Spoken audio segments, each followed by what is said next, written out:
যে আমাকে একটা কম্বল দিয়ে জড়িয়ে দাও, আমি ভয় পাচ্ছি, আমি এত ভয় পাচ্ছি মনে হচ্ছে আমি আর বাঁচবো না। ঠক ঠক ঠক ঠক করে কাঁপছে। খাদিজা বারবার বলছেন, আপনি বলুন ঘটনা কি?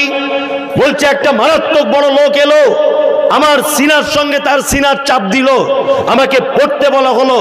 আগে কোনোদিন এত মারাত্মক ঘটনা আমার সঙ্গে ঘটেনি, আমি মনে হয় আর বাঁচবো না।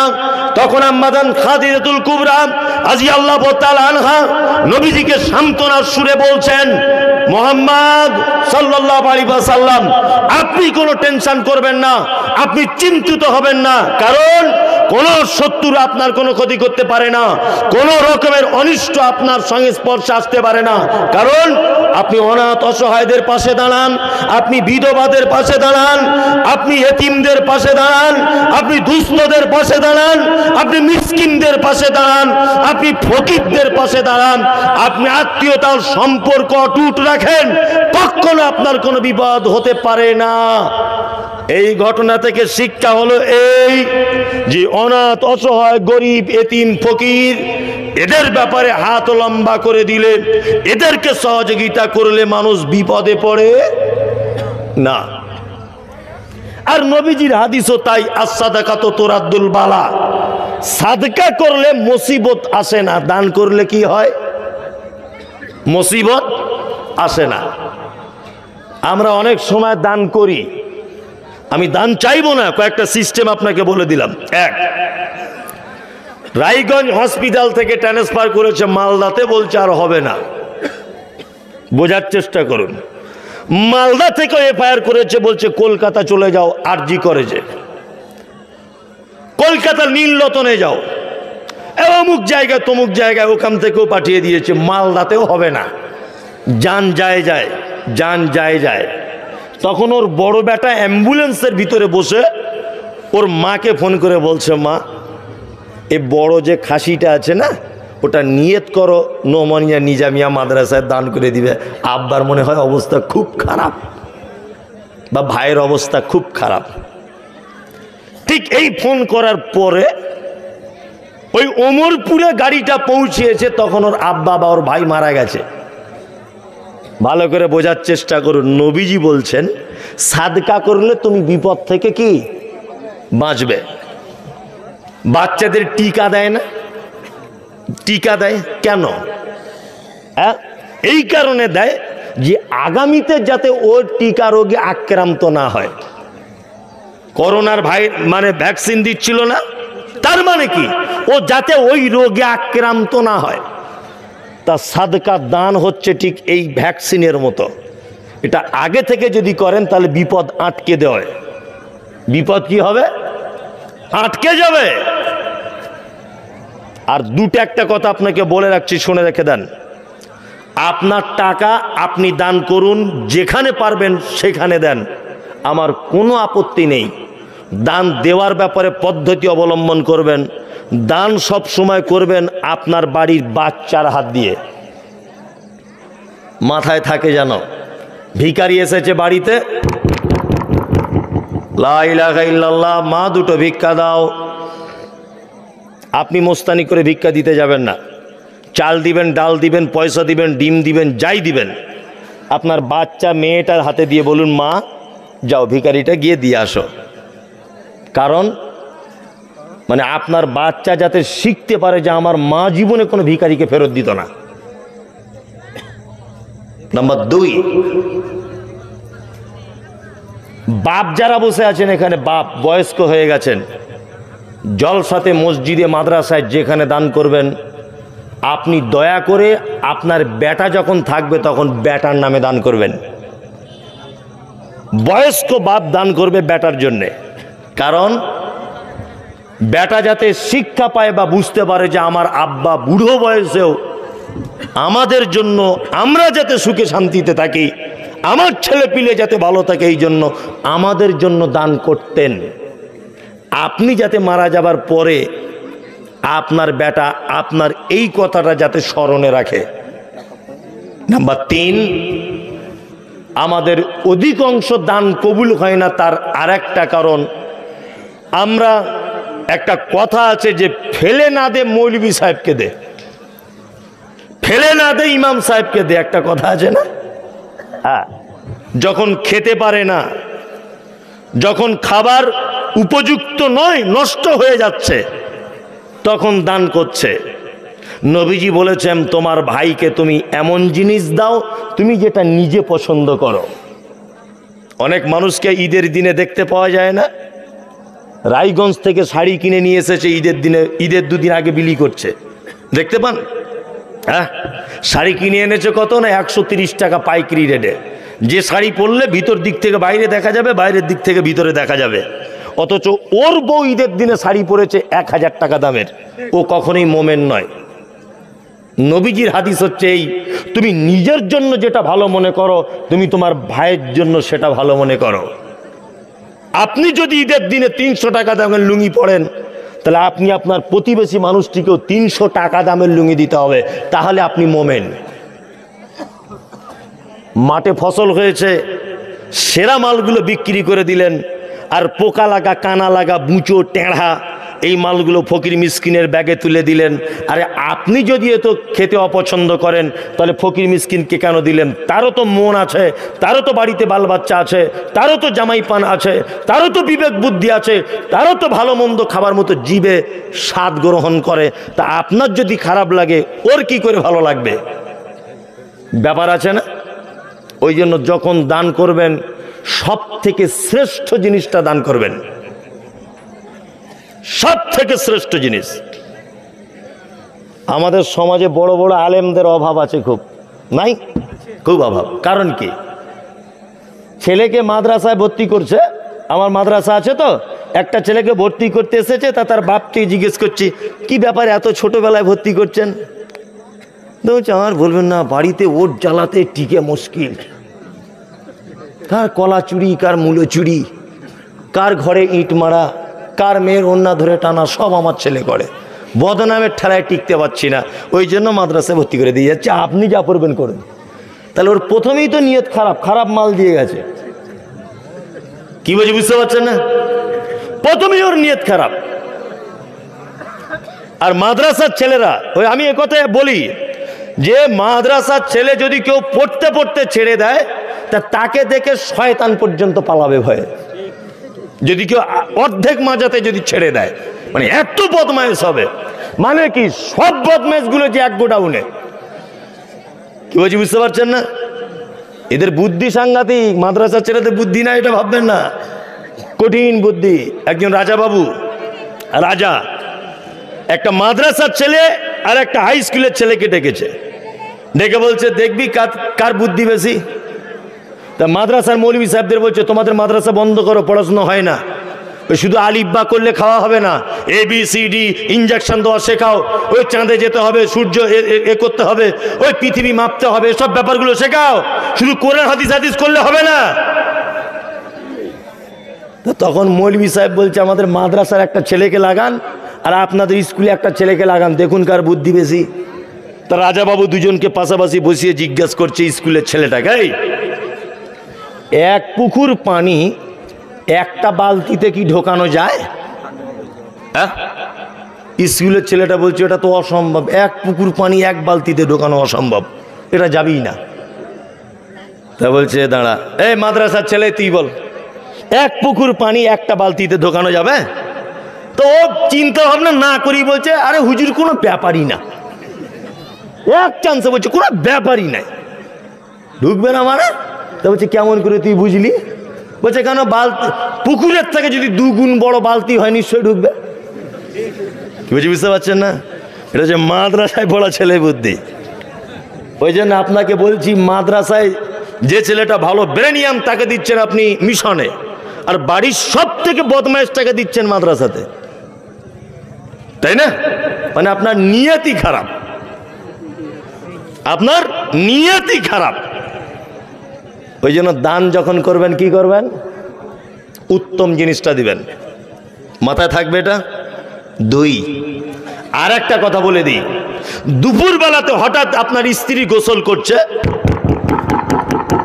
লা ইলাহা ইল্লাল্লাহ, ছোট খালা দুটো ভিক্ষা দাও।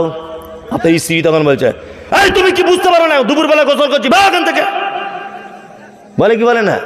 বলে ফার্স্ট সকালবেলাতে একটা ভিখারি এসে, লা ইলাহা ইল্লাল্লাহ, এই তোমরা কি রাতে ঘুমাও না? এত সকালে দরজায় নাড়া দিচ্ছ? বলে অনেক কটু কথা বলে। আবার বলে, উড়ি বাবা ভিক্ষা করো, ওই তোমার হাতে বড় মোবাইল কেন? হ্যাঁ, ভিক্ষা করছো, তোমার হাতে বড় মোবাইল। একটা বউ এসেছে, ভালো কেউ একটা নতুন শাড়ি দিয়েছিল, সেটা পরে তা আপনি দরজা খুলেই বলছেন, উড়ি বাবা আমার বর রাজমিস্ত্রি, হেডমিস্ত্রি, তাই এত দামি শাড়ি পরতে পারি না, আর ভিক্ষা করতে এসেছে, শাড়ির কোয়ালিটি দেখ,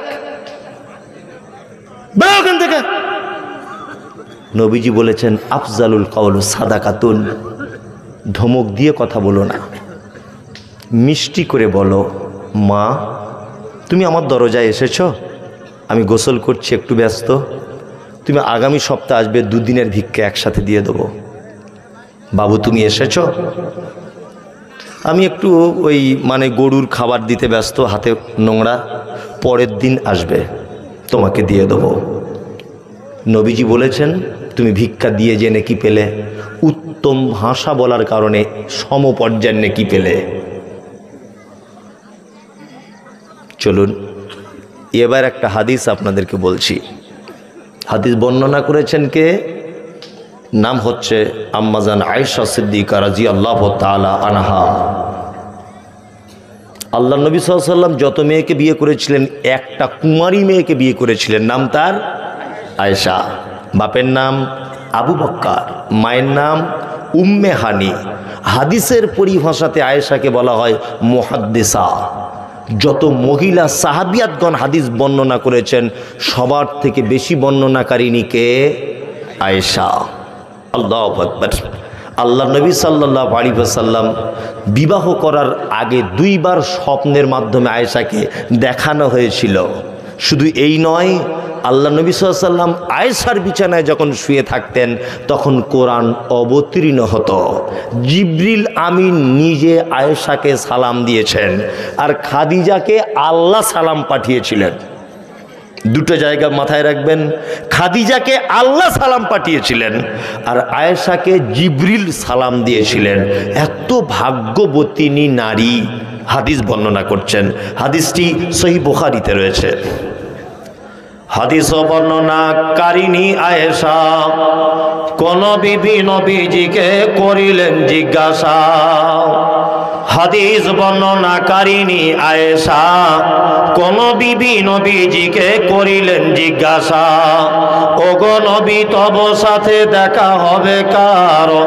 নবী বলে দুনিয়াতে হাত লম্বা যার। মা আয়েশা বলে, এ কথা যখন শুনিলাম কানেতে, কাঠখণ্ড লয়ে হাত লাগিলাম মাপিতে। দেখিলাম বিবি সাউদার হাত লম্বা বলি, আমার মুখেতে ওগো পড়ে গেল কালি। হাত লম্বার অর্থ পরে পারিলাম বুঝিতে, দান ধন যারা করে এই দুনিয়াতে। তারপরে জয়নাবে সে নবীজিকে কয়, তারপরে জয়নাবে সে নবীজিকে কয়, কেন জয়নাব আল্লাহ রাস্তায় বেশি করে ক্ষয়। নমনিয়ার মানুষ শোনন হাদিসটি বুখারীর। জয়নাবে আনন্দ আর আয়েশার মুখ ভারী। আম্মা জান আয়েশা বিশ্ব নবীকে ডেকে বলছেন, ইয়া রাসূলুল্লাহ, কিয়ামতের দিনে লক্ষ কোটি মানুষ এক জায়গায় থাকবে, দয়ার নবী আপনার সঙ্গে প্রথমে কার দেখা হবে আপনি বলে দেন। নবী বলছেন, ওরে আয়েশা, যার হাত লম্বা হবে তার সঙ্গে আমার দেখা হবে। বাচ্চা মেয়ে আয়েশা ব্যাপারটা বুঝতে পারলো না। একটা কাঠের লাঠি নিয়ে আল্লাহর নবীর অন্যান্য বিবিদের হাতগুলো মাপতে শুরু করে দিলেন। দেখা গেল বিবি সাউদার হাতটা লম্বা হয়ে গেল। আল্লাহ নবী সাল্লাল্লাহু আলাইহি ওয়াসাল্লামের কাছে আয়েশা দুঃখ মনে এসে বলছেন, ইয়া রাসূলুল্লাহ, তাহলে আপনার সঙ্গে কি আমার আর দেখা হবে না? আল্লাহ নবী বলছেন, আয়েশা ওই রকম হাত লম্বা নয়, দান ধন যারা করে এই দুনিয়াতে। আয়েশা শুনে রেখে দাও, দানের ব্যাপারে, যারা সাদকার ব্যাপারে প্রতিযোগিতা করে, যারা নিজের হাতকে লম্বা করে দেয়, আয়েশা আমি নবী বলছি তার সঙ্গে প্রথমে দেখা হয়ে যাবে। আল্লাহু আকবার। দানের ব্যাপারে হাত লম্বা করবে। শাশুড়ি 20 টাকা দিয়েছে, বৌমা 100 টাকা দিবে। বেটা 20 টাকা দান করেছে, বৌমা আরো 20 টাকা চড়িয়ে দিয়ে দান করবে। ওই জন্য মা আপনাকে বলছি, মানে আমার বক্তব্যটা আপনাদের ভালো লাগে না, আপনারা একটু বেশ সুরসার পছন্দ করেন, তাই না? ওই জন্য আপনাদেরকে একটু আমার বক্তব্য একটু অপছন্দই হয়। তারপরেও আপনাকে বলছি যে মা, আপনি যদি জান্নাত জাহান্নাম থেকে যদি আপনি বাঁচতে চান, তাহলে নবীজির ভাষা হচ্ছে একটা, কি?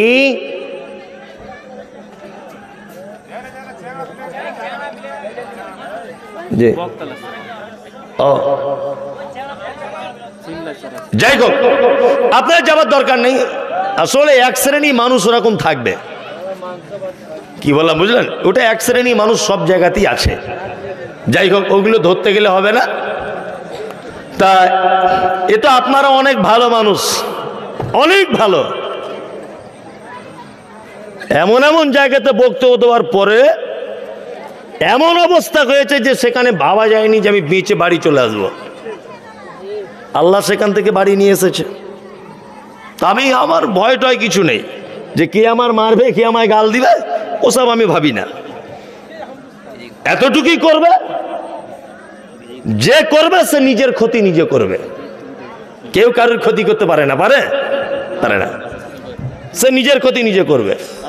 যে কথা বলছিলাম যে আল্লাহ নবী সাল্লাল্লাহু আলাইহি ওয়াসাল্লাম বলেছেন দানের ব্যাপারে বলতে গিয়ে, যে মিরাজের রাত্রিতে আমি একদিন গেলাম, গিয়ে জাহান্নামের দিকে তাকিয়ে দেখলাম তার অধিকাংশ অধিবাসী তারা হচ্ছে নারী।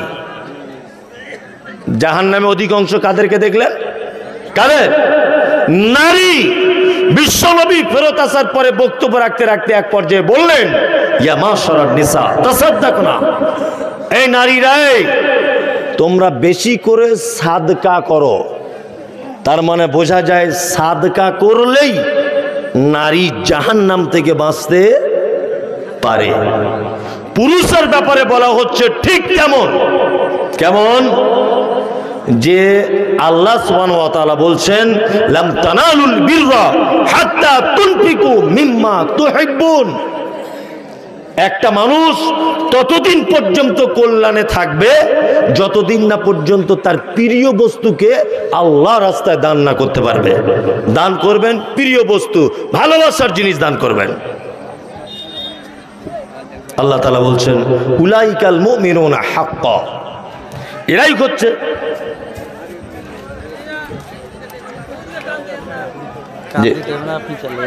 কি হচ্ছে। যাই হোক, কি অবস্থা, আল্লাহ অযথা সেখানে ভিড় জমাবেন না। আপনারা যেহেতু বক্তব্য দিচ্ছে বক্তা সাহেব, আপনারা মঞ্চে বসে থাকুন, আর ওখানে সবাই যদি চলে যান ওখানে একটা সৃষ্টি হবে। অতএব যাদের কথা কার্যকারী তাদের কাছে একটা আবেদন যে আপনারা যে সমস্যা হচ্ছে সমস্যার সমাধান করার চেষ্টা করবে। এর জন্য আল্লাহ সুবহানাহু ওয়া তাআলা আপনাদের কাছে একটা দান করবেন। আমরা একই গ্রামের মানুষ, আমরা সকাল হতে গেলে সবাই আবার একই রাস্তা দিয়ে চলাফেরা করব, একই জায়গাতে আমরা মাছ কিনবো, একই জায়গাতে আমরা গরুর মাংস কিনবো। আবার এখন এইভাবে সমস্যা, এটা কখনো উচিত নয়। যারা দায়িত্ববান আছেন, যারা বিচক্ষণ নিয়ে চলে আসে, আপনাদের দর্শন শুনবে, মান্য করবে, তাদের প্রতি দায়িত্ব আছে। আপনারা এটা সমাধান করার চেষ্টা করবেন। এমনি বক্তা নিয়ে আসুন, অনেকক্ষণ হয়ে গেল। যাই হোক, এটা মানে বিশৃঙ্খলা হচ্ছে কেন জানি না। জি, ও চ্যাংড়া পিলেকার টাকা চুরি করেছে, কঠিন অবস্থা। বসে যান ভাই, বক্তা চলে এসেছে আর একজন। মানে আলহামদুলিল্লাহ খুবই মানে মনোমুগ্ধকর আলোচনা করেন উনি। আমি শুনেছি সোশ্যাল মিডিয়াতে ওনার খুবই সুন্দর আলোচনা, আলহামদুলিল্লাহ। আল্লাহ তাআলা বলছেন মোমেন যদি কেউ হয়, পুরস্কার 3টা। উলাইকাল মুমিনুনা হাক্কা, আল্লাহ বলছে মোমেন এরাই হচ্ছে সত্যকারের। লাহুম দারাজাতুন, লাহুম দারাজাতুন, আমি মোমেনদের সম্মান বৃদ্ধি করব। লাহুম মাগফিরাতুন, মোমেনদেরকে ক্ষমা করব, ওয়া রিজকুন কারীম, আর মোমেনদেরকে উত্তম রুজির ব্যবস্থা করে দেব। তিনটা পুরস্কার মোমেনদের। কটা? তিনটা। এক, আল্লাহ বলছেন সম্মান বাড়িয়ে দিব। দুই, আল্লাহ তাআলা বলছেন তাকে ক্ষমা করে দিব। তিন, আল্লাহ তাআলা বলছেন রিজকুন কারীম, তাকে উত্তম রুজির ব্যবস্থা করে দিব। উত্তম রুজি মানে এটা ভাববেন না যে বিরিয়ানি, পোলাও, কুপ্তা খাওয়া এটা উত্তম রুজি, এটা একদম ভাববেন না।